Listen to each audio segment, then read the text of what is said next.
Hello, everyone. Welcome to our brand new podcast, 80s TV Ladies.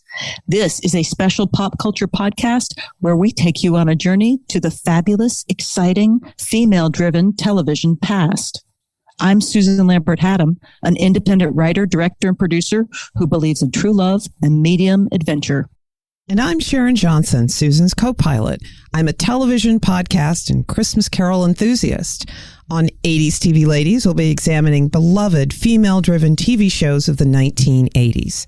With some sidebars to the 70s and 90s, and really, frankly, wherever we want to go, because it's our podcast. So we can talk about whatever we want. But mostly, we'll be talking about that special time, 1980 through 1989, when television was big hair, big shoulder pads, and 3 big networks. So welcome to our podcast Zero. We're looking at female-driven television shows because we're interested in how those shows got made, how they were influenced by the times we lived in, and in turn, how they might have influenced pop culture trends and television shows that followed. I think we have to start by setting the stage for what 80s TV meant in the 80s decade. The 80s changed everything. They were known as the greed decade. Greed, for lack of a better word, is good. Greed is right. I remember that speech from the movie Wall Street, 1987, directed by Oliver Stone, written by Stone and Stanley Weiser. It was sort of horrifying to me that Gordon Gekko, the man who's the character, played by Michael Douglas, who said that line and waxed poetic about how fabulous it was to destroy everything for money, how he became an icon of the 80s and what businesses should aspire to, and instead of becoming a pariah for being a psychopath. But for me, the most immediate symbol of change for the 80s was the 1980 election, where beloved turned beleaguered President Jimmy Carter lost his reelection to the folksy charm of actor turned politician Ronald Reagan. And then Reaganomics and conservative backlash to the advancements of civil and human and environmental rights of the 60s and 70s happened somehow. It was a monstrous time. Indeed. I couldn't agree more, because the rise of Reagan and corporate interests, the cutting of taxes and regulations saw the rise of cable television, remote control, the VCR, HBO, MTV, and CNN, which launched in 1980 as a 24-hour news broadcast station, led us down the road to where we are now when it comes to cable, quote, news, close quote. Yeah, we're in an information age, an over-information age.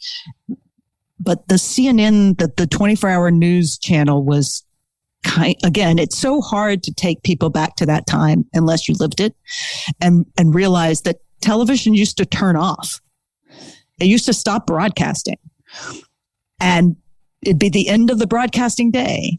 And certainly news was only on at 6 and 11 and 10 a.m., And then it was suddenly 24 hours a day, every news, everywhere, and turning news more, in some ways, more turning news into entertainment, for sure. Because instead of it being, here's the top stories of the day, it was, we have to make every hour what's the top story of the hour and get viewers. Anyway, I lived in Atlanta,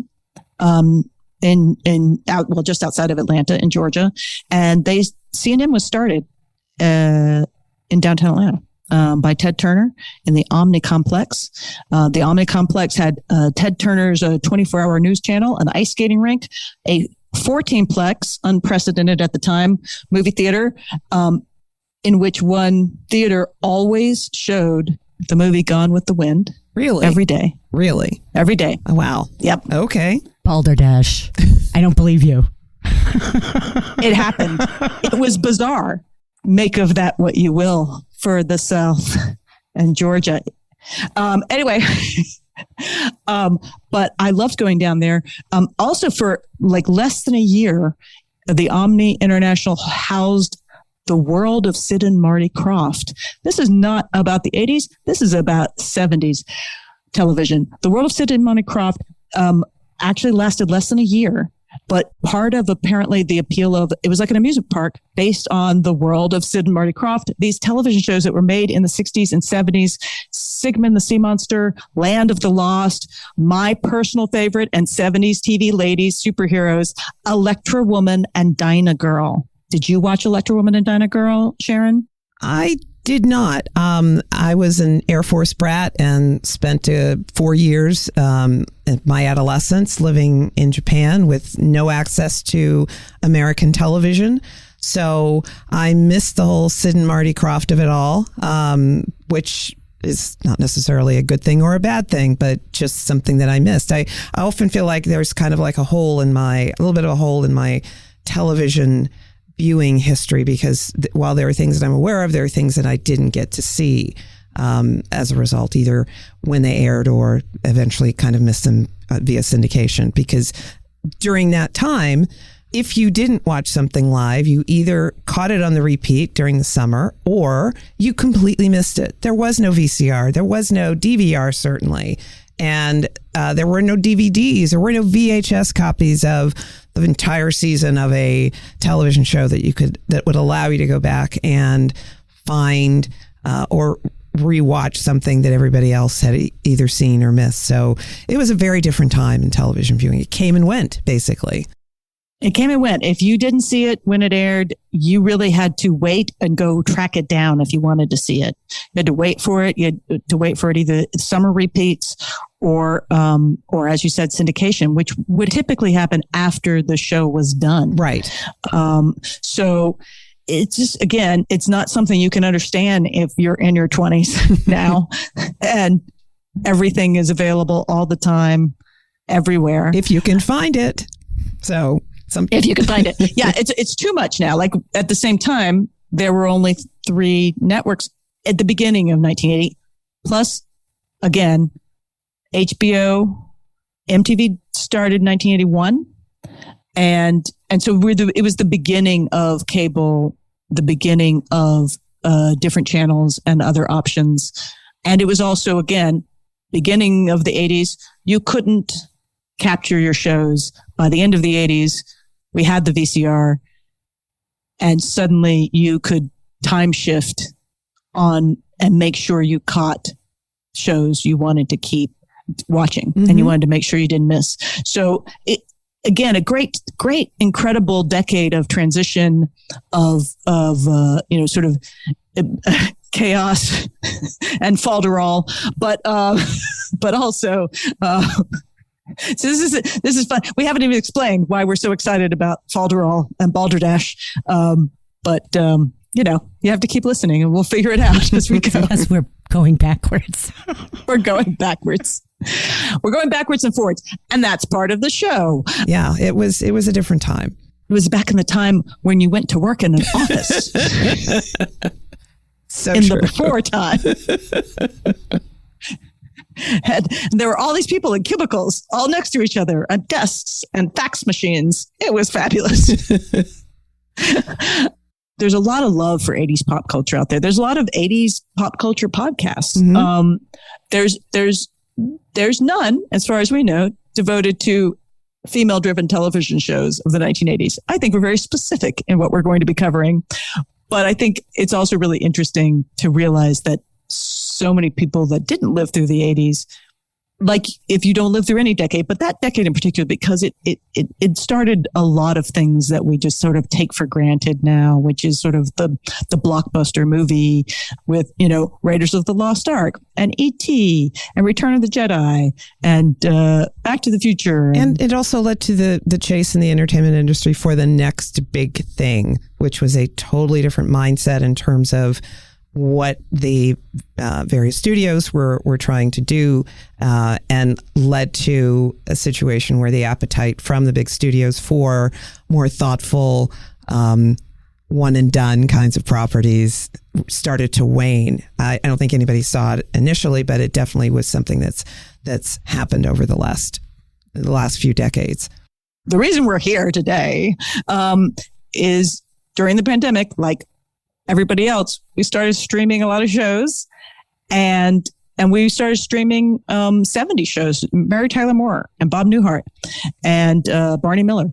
And that led us into the 80s, which was really more the era that I grew up in and where I started paying attention to television and who was making television. And my love of television movies would end up basically leading me to move to Los Angeles to go to USC Film School. So I got really fascinated by looking back at those 80s television shows, and in particular, the female-driven ones and how women were treated in 80s television, which was very uneven. We had a lot of groundbreaking women's shows coming off the 70s, and we have some groundbreaking shows in the 80s, but they're a little more complicated, I think. So that's one of the reasons we're literally doing the podcast, is because of, I have questions. Well, it's always, I think it's always good to kind of look back a little bit and see how we got to where we are now. Either some lessons to be learned or some interesting stories to find, and that can give us some insight into the television world that we're in today. Because nothing happens in a vacuum. There's always something that happened before that led to this moment. So. And certainly, again, as we see these monumental and often horrific events happening now, where you're like, how did we get here? You can travel back to the 80s and start drawing some lines to get us here. Mm-hmm. And so some of the shows we're going to look at, I'm big fans of. Some of the shows we're going to look at, you were big fans of. Some we were both big fans of. And Sharon and I have known each other for a long time. And we've always talked about movies and television for as long as we've known each other. We met in the 80s. You were at film school, which takes up a lot of your time. I did not watch a lot of television at film school, although I did have a VCR. The VCR was such a game changer. It was really astonishing. It was really an astonishing game changer. And the idea that it was almost like magic that you could record television shows and then watch them and rewatch them as many times as you wanted to, if it was an episode that you particularly liked or a show that you particularly liked, was really like magic. And for me, it's you were talking about what your experience in growing up and watching television. I was a little different. Your mind went to the how and the who and the what, hence your decision eventually to go to film school. I just wanted good TV. I really wasn't thinking a lot about how this happened to appear on my television. It seemed like there were, I don't know, I guess I could almost compare it to the wizard behind the curtain. All I knew was that every fall, Good Old TV Guide would publish their massive edition, which listed all the TV shows that were new, all the TV shows returning, as well as these wonderful charts of what was on each night. And it was very easy to keep track of in terms of the content, because there were only 3 networks. And looking back, I realized that while there were a lot of shows that I watched, there certainly were a lot that I didn't, but I knew of them. You knew of every show. Because it wasn't, for a television junkie like me, it wasn't that hard to keep track of in that respect, because there were only 3 networks. It's impossible to do that now. It's impossible to hear of, let alone have a basic understanding of every single solitary thing that's available right now, because there's just so much, and it's so hard for anything to break through. But that said, I think I was always more attracted to, for the most part, shows that did have female leads or certainly strong female characters. Those were the shows that I found myself being interested in.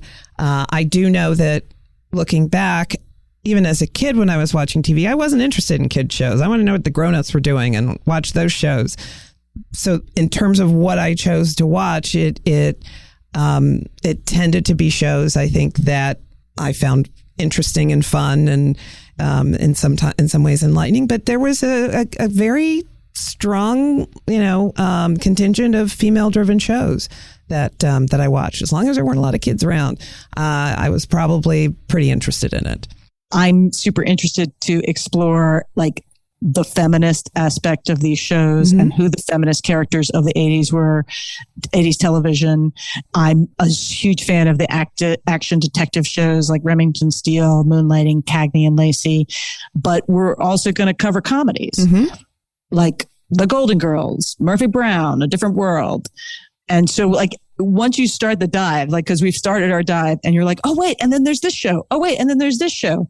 So it's very exciting. And it's sort of, I'm excited for it to sort of organically unfold before us, hopefully, as we start down this interesting path, but I'm curious the shows that you're excited to look at and the shows that I'm excited to look at, but also what we're going to do, what else we think we'll do with the show. These shows are 40 years old, approximately. Yes. Things were very different then. And I'm trying really hard in watching them not to put too much of a 2022 lens on a show from 1980 something. It helps that I was alive and aware during the time when these shows aired. So I had more context in terms of what else was going on around them, because sure, anything I think you look back on, there'll be some moments that would not have, that perhaps don't stand the test of time. And that's okay, because the moments that we're watching are the ones that got us here today. And I'm trying to keep a lot of that in the front of my mind as I'm watching it. But I also just want to have fun. I want to enjoy, I know. Well, I was also really enjoying watching these shows. Mm-hmm. I'm also excited to see if we can get on some special guests. And I think we're going to have on some special guests. We are going to have on some amazing actresses and creators. Some we can tell you about right now. Some we can't tell you about yet. Some we're still tracking down, but just a few. We're going to have on actress Martha Smith and writer-producer Eugenie Ross-Lemming, both amazing and both from Scarecrow and Mrs. King. We cannot wait to interview these folks and talk to them about what it was to make a show in the 80s, versus what it is to make now. And then what it is to have been a woman making television in the 80s, because it was a different world. Right. It is a different world now. Some people are trying to push us back to before the 80s, but we have moved forward, and some people haven't. But I am very much a sucker for finding out people's stories. And so we're going to be tracking down some folks from these shows. Yeah, in front of and behind the camera that can help maybe fill in some of the, I don't want to say holes, but fill in some of the context around getting these shows made and how they were made. And it's going to be, I can't wait. It's going to be a great ride. It's going to be a great ride. So I think we do know where we're starting. I watched a lot of action shows. I'm a sucker for Stephen Cannell. Stephen Cannell had an end credit at the end of all his shows where it basically was the moment I realized somebody is writing this. And it was the best end credit ever, because it was literally him typing on a typewriter and getting to the end of the page and throwing the page out. And then the page became a graphic, and it was like, oh my God. He created that show. It was at the end of every Stephen Cannell show. And I'm a sucker for the buddy action comedy show. And that was his specialty.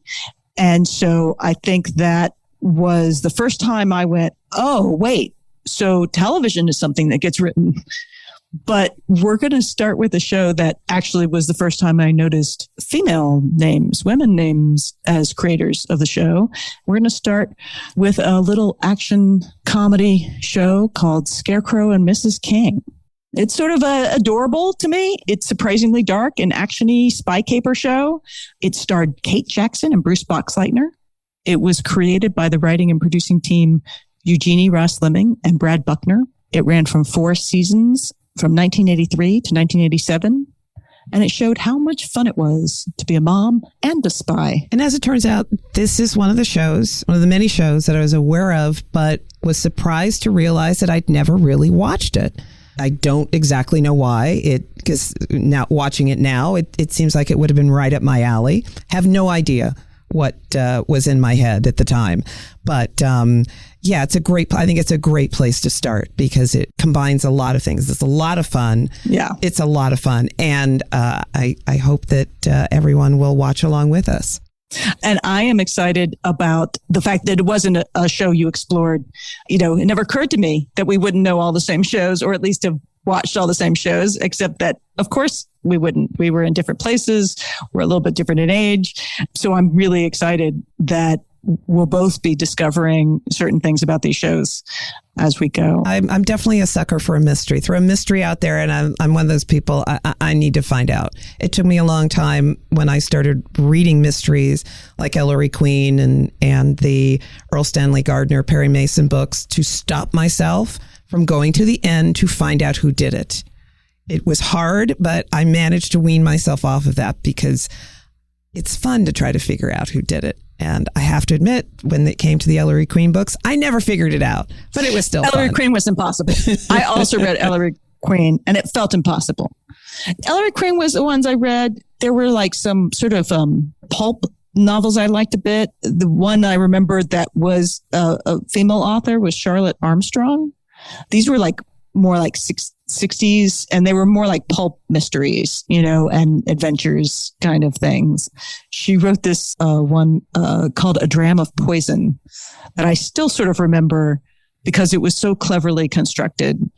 A dram of poison has been put in something, and they're trying to get it back before the person gets poisoned. But it becomes this like, oh my God, we have to go to this place, and then we have to go that way. Like they're chasing the poison that's been put in the wrong place. So I now looking back at it, I'm realizing, like that was more like an action comedy, like an absurdist piece than an actual mystery. There was a mystery to why things were unfolding the way they were unfolding. But anyway, I just remembered that. So we're going to find out all sorts of things. Indeed. I didn't read, I have to admit, now that I think about it, I don't remember reading many, if any, really female mystery writers back when I was reading the Ellery Queens and the Earl Stanley Gardners of the time. Never read Agatha Christie, I have to admit that. But I was a huge fan of both Sarah Paretsky and Sue Grafton, who both had terrific series of books about two very different female private detectives. Love both of those series as well. Anyway, yes. we digress. Maybe that's a whole other podcast. It's a whole other podcast, is the mystery books. So we're going to start with Scarecrow, Mrs. King. We're going to do a few episodes looking at different aspects of the show, really start looking at the pilot and how the show got made. Then we'll probably look season to season, I'm thinking, because there's so many interesting things. Yeah, this is not going to be an episode by episode podcast. It's more of an overview of the seasons and the things we learned, but it's definitely not intended to be for someone who's looking for a discussion of every single episode of every single show that we cover. There may be some specific ones maybe we spend more time on, but in general, I think a season to season kind of approach is great because it also allows us to get more guests in to talk about everything. So yeah, absolutely. Yeah. So one part we're going to have in maybe not every episode, but the episodes, because we are clearly big readers, is our audiography. And it's going to start with kind of where to watch these shows. So for Scarecrow, Mrs. King, basically it doesn't seem to be available for free streaming anywhere. So it is for sale or rent on almost all of them. YouTube video, Amazon Video, Apple TV.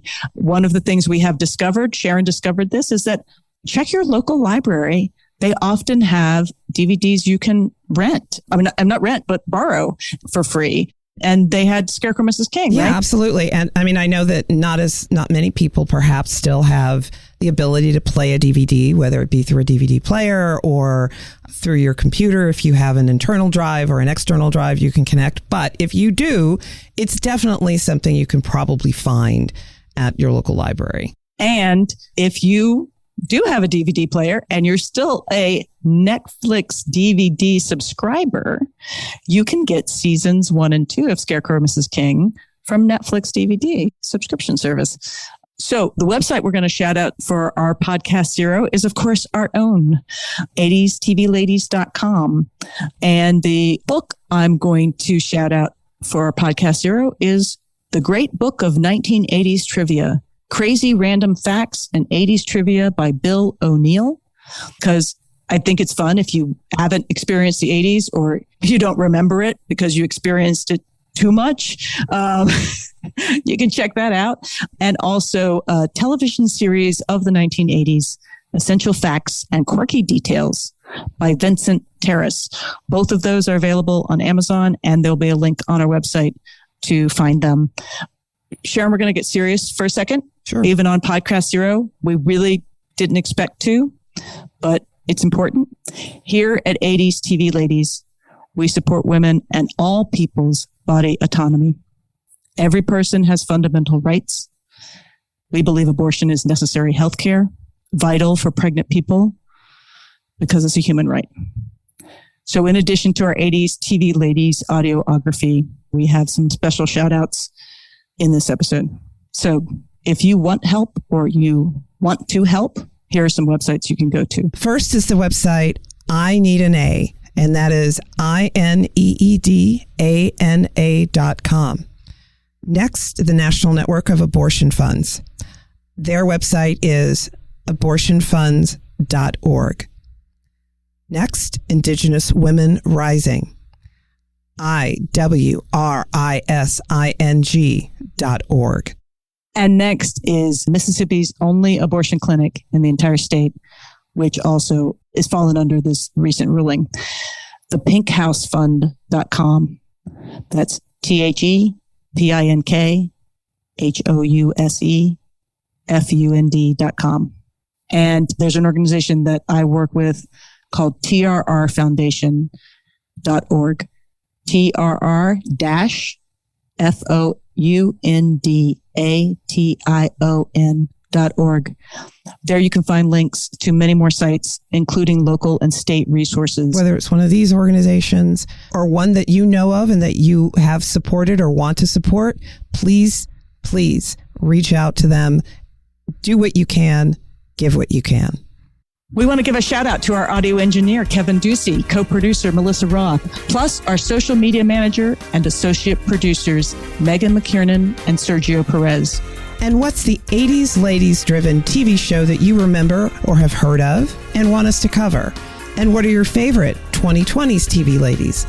Let us know on the website 80stvladies.com. That's 80stvladies.com, and on social media at 80s TV Ladies. Thank you so much for listening to Podcast Zero. We hope you'll be joining us for our first official episode, The First Time, where we'll be talking about Scarecrow Mrs. King, Kate Jackson, Bruce Boxleitner, as well as female showrunners, actual women showrunners. We hope 80s TV Ladies brings you joy and laughter and lots of fabulous new and old shows to watch, all of which will lead us forward toward being amazing ladies of the 21st century.